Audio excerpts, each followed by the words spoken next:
I've been homeless for close to 4 years now. No, it's not because I'm lazy, and it's not because I made bad choices, at least no more than the average person. Sometimes bad things happen to good people, but that's a story for another day. I'm writing this because I need help. I only have until they kick me out of the library to write this. They don't like us in here. Think we're trying to steal the books or something. I've seen a lot of things living on the streets. Things that you couldn't even make up. It's best to have a few companions that you can trust. People who won't steal your stuff and will share the limited resources they have. For me, that's Cooper, Dottie, and Oz. I won't go into how the lot of them ended up like me, but suffice to say, it's turned them into an old bitter bunch, much like myself.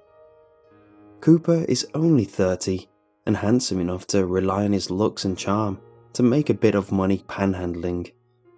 Dottie, despite being in her mid-20s, looks no older than 16. People trust her. Don't see her as vermin like myself. Her game is pickpocketing. I don't necessarily approve of it, but I can't turn my nose up at the results. A man has to eat. Oz is the oldest of the group, but a whiz for MacGyvering whatever you might need. Ask Oz for something you need, she'll tell you the parts to bring her, and she'll rig you something better than store-bought. She also has a knack for stretching $1 and often manages to fashion tasty meals out of whatever we're able to scrounge up. Some people might refer to our ragtag group as a family. I would not. You get close to the people you travel with, sure, but it's purely out of necessity. Everyone in our pack has a role, something that benefits the rest of the group. I myself am the muscle. I may not be as big as I used to be. My diet doesn't allow me to get quite enough protein for that, but at 6'3", I'm an intimidating figure. Even despite my height, the scar across my right cheekbone, and the fact that I look angry regardless of mood is usually enough to deter people from messing with us. Oz and I have been a team since pretty much day one. She's been homeless most of her life and sort of took me in. She taught me the best ways to feed myself, where to sleep at night, and little tips and tricks like insulating your jacket with newspaper to keep warm, or what places let you hang out during the day. Cooper joined the team about 2 years ago when Oz found him getting harassed by police for sleeping at a bus stop. Dottie is our most recent recruit. She sort of found us, and like a stray kitten, has never left. Dottie has a special place in my heart. Never having had children, I almost think of her as my daughter. At times I almost act like a father, picking her up and carrying her around on my massive shoulders, or carrying her home after a long day of scavenging. The events leading to her losing her home would bring anyone to tears, myself included. But even though her life has been a series of pain and unfair circumstances, Dottie is my ray of sunshine. She has the sunniest disposition of anyone I know, always hopeful, constantly smiling. She truly believes that each and every one of ours luck will turn around, and for a moment, we thought hers had. Dottie was approached at the shelter a few weeks ago about career counselling. It's a new service that they're offering to homeless people who have shown potential, in the words of the staff members she spoke to. They would work with her to create a resume, help her reach out to potential employers, and provide her with a selection of donated clothing to help her look presentable. I'd never seen Dottie so ecstatic, which is saying something. The girl literally dances when we manage to get 2 meals a day. Dottie left to meet with her career counsellor 2 days ago, wide-eyed and grinning. She had even used the bit of lipstick she saved for special occasions and was looking extra radiant. I'll admit, although slightly jealous, I was excited for her. She deserved to get out of the streets before they wore her down and stole her joy like they had mine. We expected her back a few hours later, but 5 passed before she returned to the abandoned subway platform where we stayed most nights. It had gotten dark out, and my protective instinct kicked in. Cooper and myself decided to head to the shelter to see if we could wait for her and escort her home, if they hadn't given her a bed for the night. It didn't take long to find her. She was wandering the street that connected the main street to the station. Something was wrong.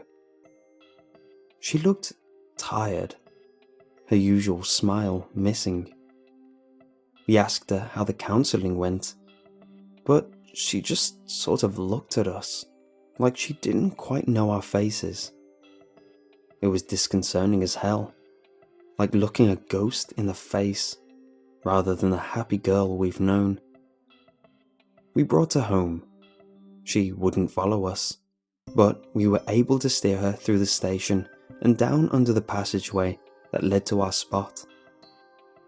Entering the platform, our little crash site is nestled behind a bunch of crates and old barrier parts.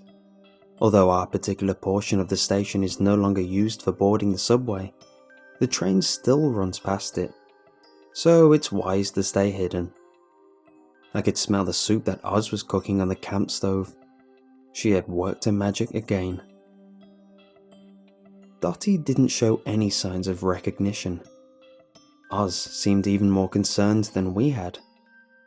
She demanded to know what had happened, but we didn't have many answers for her. She sat Dottie down and bundled her up in a hospital blanket before handing her a bowl of soup. Dottie took the bowl from Oz, but didn't make any move to drink it, just stared straight ahead, saying nothing. We tried to get her to eat, to speak, anything. We considered taking her to the hospital, but it's not like any of us had the money to afford a bill.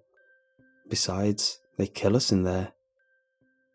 Oz concluded that the best thing would be to call it an early night and see if she got better by morning. I didn't like that, but there was nothing else we could think of to do. I stayed awake as long as I could, watching her. She didn't sleep, didn't even close her eyes, just stared ahead, barely blinking. Eventually, I couldn't keep my eyes open any longer and felt myself drift off to sleep. The harsh light of morning, seeping in from the street through the cracks in the stone walls, woke me. Groggily, I looked around to make sure we were all here and safe, as is my habit. Dottie was gone. My heart jumped into my throat as I scanned the room for her. There she was, standing at the foot of the platform. I only saw her for just a moment before I heard the rumble of the train and watched her fall face forward onto the tracks. The train came with a horrible crunch, and it felt as if I was there with her on the tracks. All of my breath leaving my body, I stood paralyzed as I realized we'd lost her.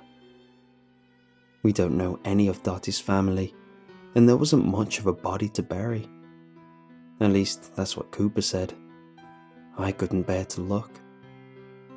After the police came and hosed down the tracks, scraping up her remains unceremoniously, we held a small memorial service for her. We gathered up the things she loved, her lavender lipstick, root beer flavoured candies, and put together a few dollars to get the candles with the pictures of saints on them.